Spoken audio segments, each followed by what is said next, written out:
Assalamualaikum warahmatullahi wabarakatuh. Halo semuanya, selamat pagi, siang, malam.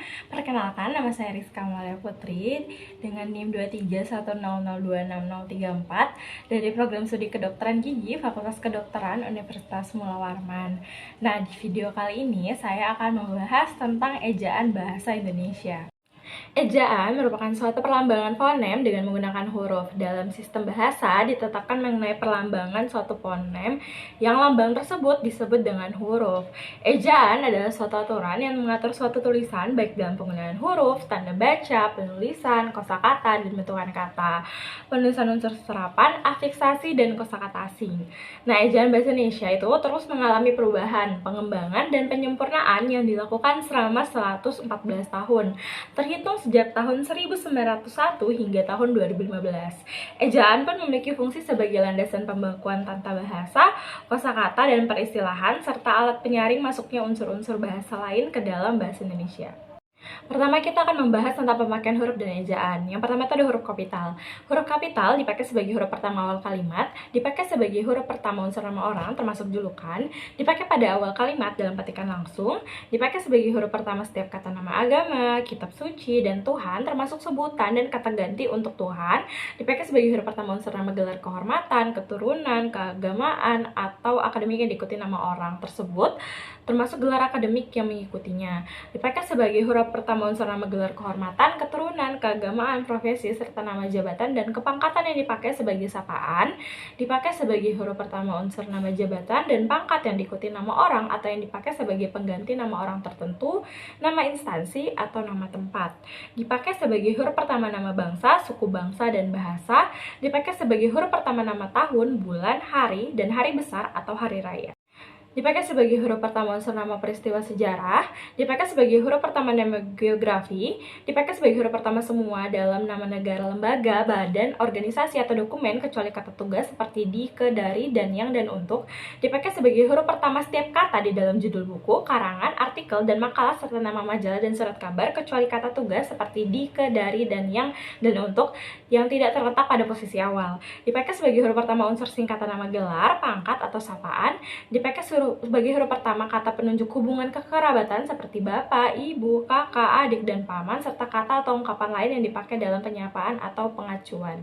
Nah, yang kedua ini ada huruf miring. Nah, huruf miring ini dipakai untuk menuliskan judul buku, nama majalah, atau nama surat, kabar yang dikutip dalam tulisan, termasuk dalam daftar pustaka. Kemudian dipakai untuk menegaskan atau mengkhususkan huruf, bagian kata, atau kelompok kata dalam kalimat. Huruf miring juga dipakai untuk menuliskan kata atau ungkapan dalam bahasa daerah atau bahasa asing. Nah, yang ketiga itu adalah huruf tebal. Huruf tebal dipakai untuk menegaskan bagian tulisan yang sudah ditulis miring, dan yang dapat juga dipakai untuk menegaskan bagian-bagian karangan seperti judul buku, bab, atau subbab. Selanjutnya kita akan membahas tentang penulisan kata dalam ejaan. Nah, ejaan bahasa Indonesia itu terdiri dari yang pertama itu ada pemakaian huruf. Pemakaian huruf ini terdiri huruf abjad, huruf vokal, huruf konsonan, huruf diftong, dan gabungan huruf konsonan. Nah, yang kedua itu adalah penulisan huruf kapital atau huruf besar. Yang ketiga adalah penulisan huruf miring. Yang keempat adalah penulisan kata yang terdiri dari kata dasar, kata turunan, bentuk ulang, gabungan kata, kata ganti, kata depan, kata si dan sang, partikel, singkatan, dan akronim, dan yang terakhir adalah angka lambang bilangan. Selanjutnya kita akan membahas tentang pemakaian tanda baca dalam ejaan.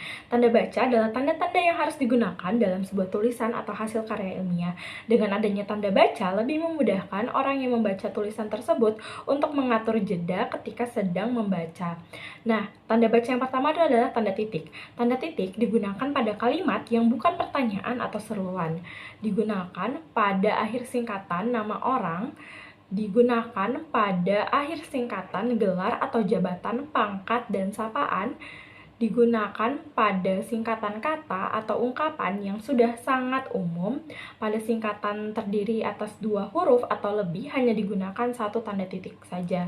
Kemudian digunakan untuk memisahkan angka, jam, menit, dan detik yang menunjukkan pemutaran waktu.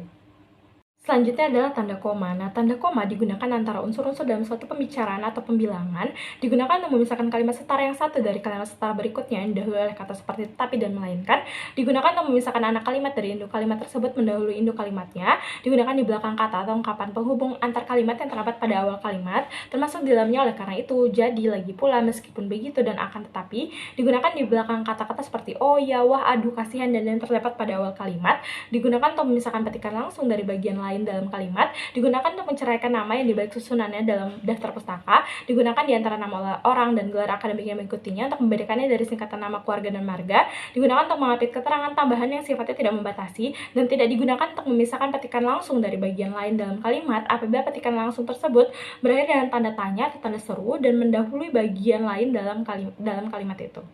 Yang ketiga adalah tanda titik koma. Nah, tanda titik koma dapat digunakan untuk memisahkan bagian-bagian kalimat yang sejenis dan setara, digunakan untuk memisahkan kalimat yang setara di dalam satu kalimat majemuk sebagai pengganti kata penghubung. Kemudian yang keempat adalah tanda titik dua. Tanda titik dua digunakan pada akhir suatu pernyataan lengkap bila diikuti rangkaian dan pemberian, digunakan sesudah kata-kata atau ungkapan yang memerlukan pemberian, digunakan dalam teks drama sesudah kata yang menunjukkan pelaku dalam percakapan, dan tanda titik dua tidak digunakan jika rangkaian atau pemberian itu merupakan pelengkap yang mengakhiri pernyataan.